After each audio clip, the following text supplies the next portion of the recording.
Welcome back to the channel, everybody. So, we are out here on the upper Yakima River. It's Thanksgiving. It's 28 degrees. We got some ice on the ground. And we have never been out here. Well, I think we've stopped out here, but we didn't ever really do any type of rock hounding. So, we got some scoops. You can see Sarah with an extendable scoop, one of the ones that I made.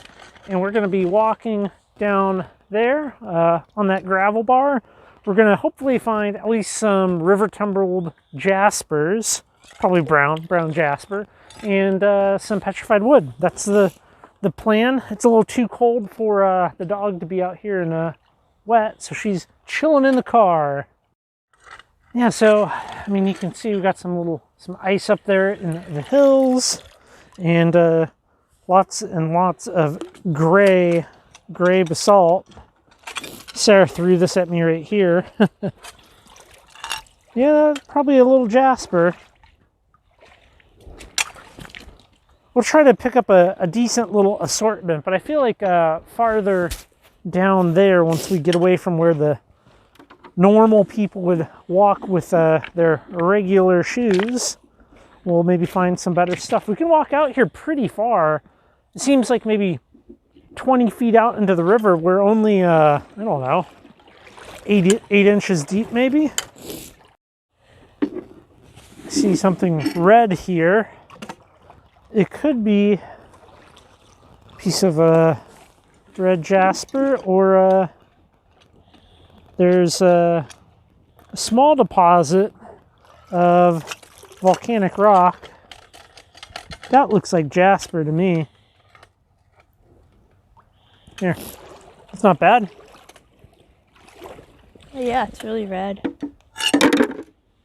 These things are awesome. I have a video up on these. They are extendable, so they kind of collapse down. Here, show the collapsing feature.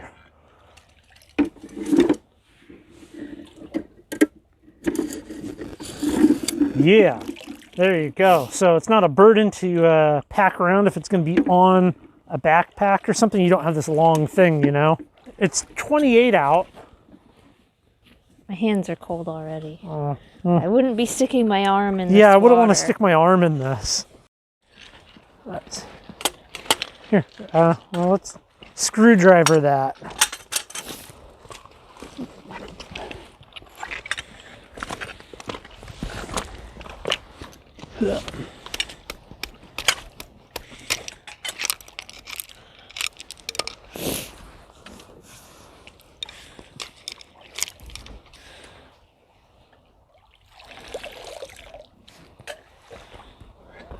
It's a lot of orange rock right here. Yeah, there's some of this stuff, which that's kind of a very scraggly piece of jasper. What in the world would I do with that?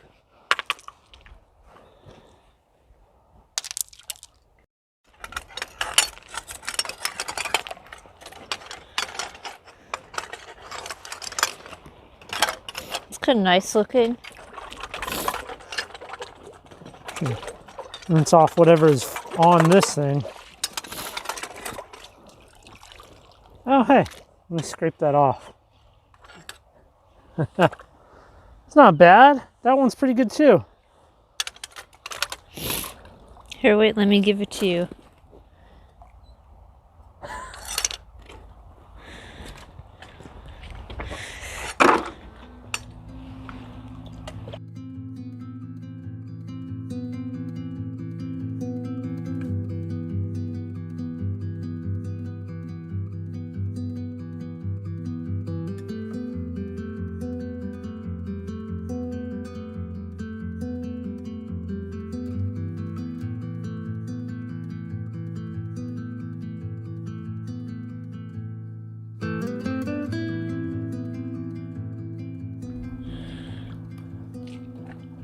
So I know that over time, when you've been rock hounding for longer and longer, it gets more and more difficult to be impressed by things.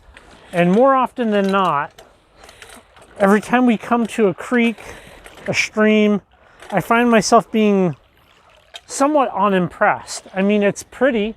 It'd be great if the sun popped out here. But I don't know, like, how many pieces of Jasper does a person need, right? Like, it's just the river tumbled stuff seems less and less impressive, I guess, versus some of the more significant deposits that we've visited. What are your thoughts? Yeah, I like the idea of going in a river. I mean, the Yellowstone was a great one, but the rocks were so big there and unique versus kind of all the rivers around here. You're like Jasper, quartz, potentially petrified wood. Nothing is too exciting. Oh, little things living on there. I have no clue about that. No idea what that could be. Let's see how deep that piece goes. Can I even get it?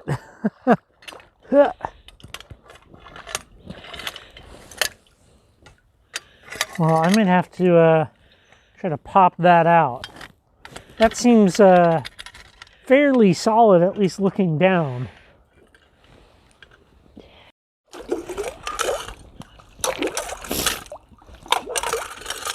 Well, that's pretty good. You need the screwdriver? This is a little big for my... Do you need the screwdriver? No. Oh. There you go.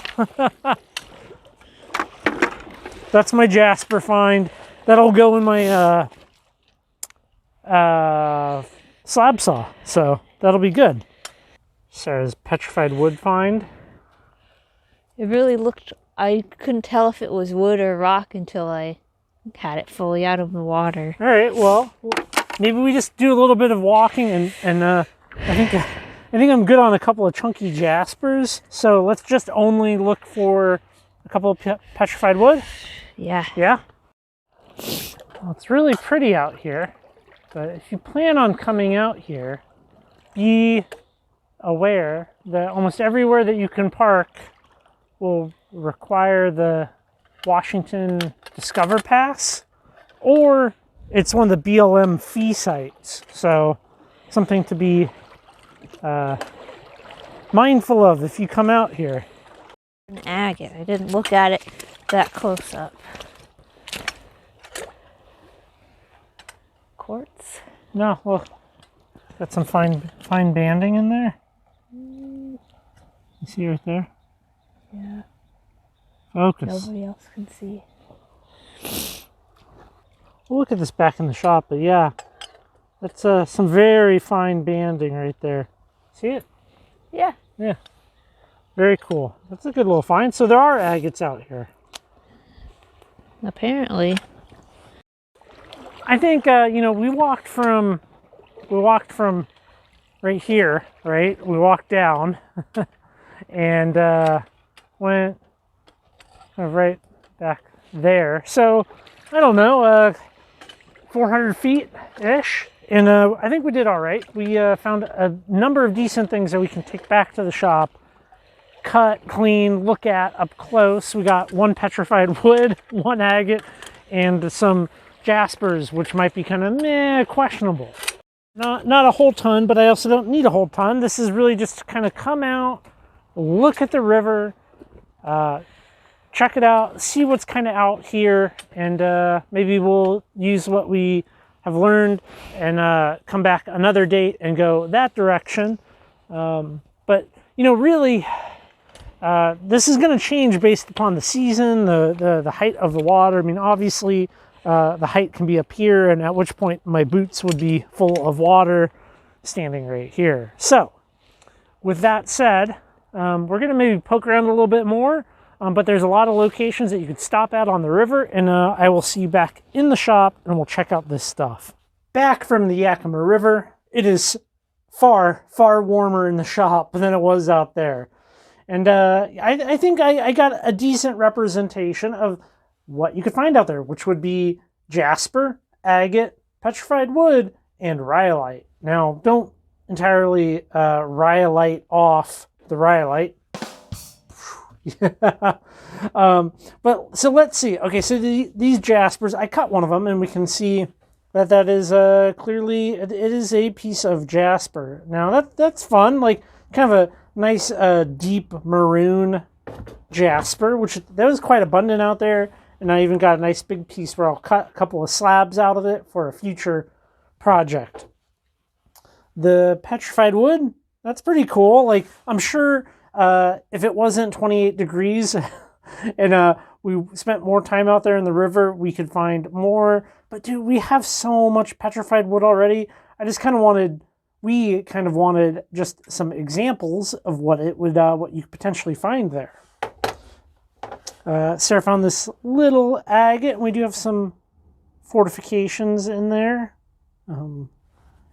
This one, a little on the scraggly side, but they are there for sure. So the rhyolite. Now, people far too often get this mixed up with picture jasper, which it is not.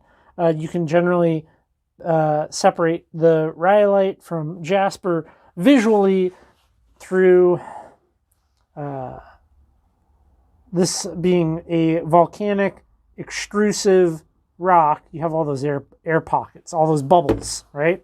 Now this stuff can actually be pretty cool. I'm going to show you two pieces of rhyolite that that we didn't collect these out of the Yakima, but okay, so you might just like look past this and be like, well, you know, like that's not, what are you going to do with that, right? But then you cut it and it's actually pretty cool. And it takes well, you know, not the greatest polish. I would say it depends. It depends on the rhyolite. Some of it looks pretty cool, you know. So don't entirely pass on it. You can find some neat pieces of rhyolite out there, and it can be a fun rock to take. More so, I think, if you have the capability of cutting, it's a little bit better. Yeah, what to say about the river? I would go back there, probably not when it was that cold. It would have been a lot nicer had it been warmer, a little sunny, and I would probably go back with my chest waders. There's some big gravel bars that we saw, but the water was like, you know, it would have been like an inch below the top of my boot, which would have meant I would have had a very cold and wet foot. So, yeah, anyways, I thought, you know, it's good to get out even in the wintertime. Well, thank you for making it to the end of the video. I appreciate you all. Hit the subscribe button if you're not subscribed, and I'll catch you in the next video.